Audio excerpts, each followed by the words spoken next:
Bom dia, você que tem nos acompanhado com os áudios sobre o perdão. Eu quero enviar um grande abraço, minha gratidão profunda por você estar nessa caminhada conosco, meditando, orando, repensando, amando, perdoando e todos esses sentimentos que estão sendo tratados e também essas propostas que têm chegado sobre a importância, o valor e uma prioridade absoluta para a nossa saúde mental, nossa saúde emocional, podermos perdoar, podermos ser perdoados, restaurarmos e continuarmos restaurando relacionamentos saudáveis, para termos uma igreja mais saudável, para sermos pessoas mais saudáveis, para termos uma família mais saudável e, consequentemente, uma sociedade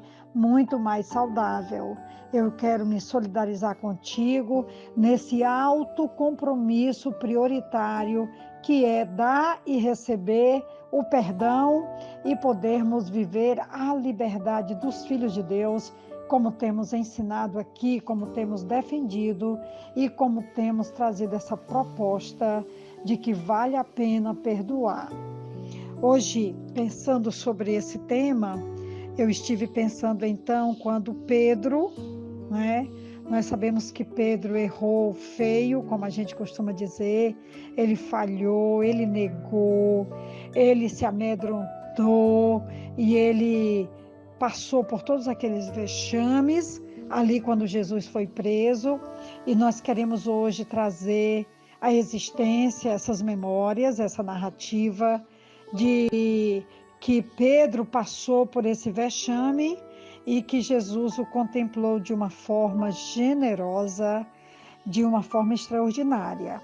Mas antes de entrarmos diretamente no assunto em que Pedro propriamente negou Jesus, em Lucas, no capítulo 22, no versículo 31 e 33, olha o que Jesus antecipadamente alertou Pedro sobre uma coisa que iria acontecer e que Pedro acabou não levando em conta o cuidado preventivo que Jesus trouxe para a vida desse grande líder.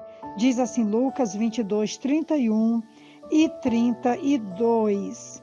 Simão, Simão, Satanás pediu vocês para peneirá-los como trigo, mas eu orei por você, para que a sua fé não desfaleça.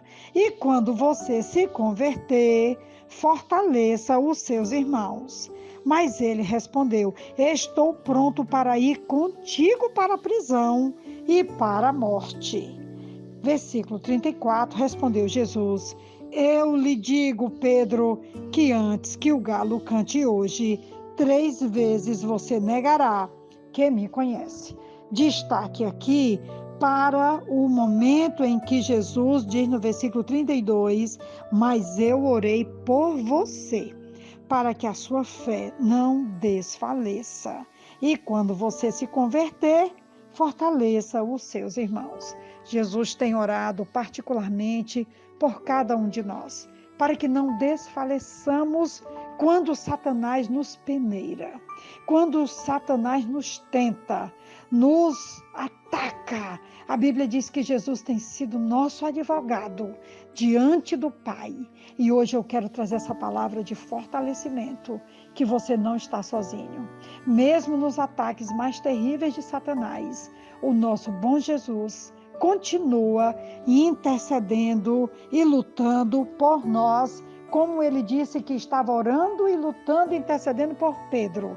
Ele continua orando e lutando e intercedendo por nós. Jesus avisou previamente, antecipadamente, orientou Pedro que ele iria passar por uma grande luta e Pedro não se preparou para o momento que viria.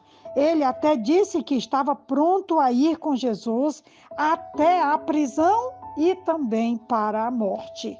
Mas Jesus disse para ele que ele estava enganado, que antes que o galo cantasse, ele iria negá-lo 3 vezes. No capítulo 26 de Mateus, a partir do versículo 70, o texto vai dizer que, mas ele o negou diante de todos, dizendo, não sei do que você está falando. Versículo 71, depois saiu em direção à porta, onde outro criado viu e disse aos que estavam ali, este homem estava com Jesus, o Nazareno. E ele, jurando, negou outra vez, não conheço este homem. Pouco tempo depois, os que estavam por ali chegaram a Pedro e disseram, certamente você é um deles. O seu modo de falar o denuncia. Aí ele começou a lançar maldições e a jurar, não conheço este homem. E imediatamente um galo cantou. Então Pedro se lembrou da palavra que Jesus tinha dito, antes que o galo cante, você me negará 3 vezes. E saindo dali, chorou amargamente. Nós sabemos que Pedro amargou essa grande derrota espiritual, emocional. Aquele que se dizia pronto para ir para a prisão, pronto para morrer por Jesus, o nega diante de criadas que são funcionárias mais simples de uma repartição, de uma instituição, pessoas que não poderiam sequer trazer ameaça, perigo para Pedro. Naquela noite, Pedro o nega e o nega 3 vezes antes que o galo cante, como Jesus havia dito, e a partir dali Pedro amarga a sua própria derrota. Nós vamos perceber isso em João, capítulo 21, a partir do versículo 3, quando versículo 2, estavam juntos Simão Pedro, Tomé, chamado Dídimo, Natanael de Caná da Galileia, os filhos de Zebedeu e 2 outros discípulos. Versículo 3, vou pescar. Disse-lhe Simão Pedro, e eles disseram, nós vamos com você. Eles foram e entraram no barco, mas naquela noite não pegaram nada. Então ali nós temos aqui, naquele momento, eles tinham desistido todos do apostolado, eles estavam de volta para a pesca, eles estavam de volta para o mar, porque eles haviam todos falhado. Pedro havia negado, os outros haviam fugido, e a Bíblia diz que teve um que fugiu nu. Ele fugiu nu porque estava enrolado num lençol e o lençol caiu diante daquele pavor, daqueles medos, e ele fugiu nu. Então todos eles falharam terrivelmente diante do seu mestre. E no capítulo 21 de João, eles voltam para a pesca e a partir do versículo 15, Jesus começa um processo de restauração. Jesus aparece na praia, eles estão ali e Jesus então diz, Simão, filho de João, você me ama mais do que estes? Disse ele, sim, Senhor, tu sabes que te amo. Novamente disse Jesus, Simão, filho de João, você me ama? Ele disse, sim, Senhor, tu sabes que te amo. E aí Jesus foi perguntando, e pela terceira vez, Jesus foi repetindo, pastorei as minhas ovelhas. E esse foi o desfecho do perdão que Jesus exerceu sobre a vida de Pedro. Jesus 3 vezes foi neutralizando a queda de Pedro, a negação de Pedro, e Jesus foi então afirmando, perdoando e lhe restituindo o pastoreio do seu rebanho, porque em todos os momentos Jesus foi dizendo, pastorei o meu rebanho, pastorei as minhas ovelhas, cuida dos meus cordeiros. Essa é uma palavra extraordinária.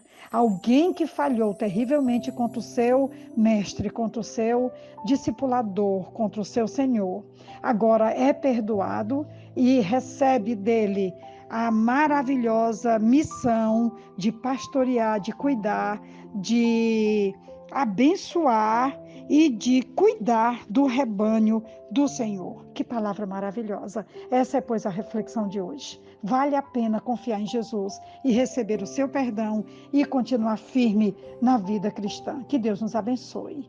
E assim seja. Aqui quem vos fala é a pastora Betinha, da Igreja Batista Esperança. E essa é, pois, a reflexão de hoje. Que Deus nos abençoe. Amém.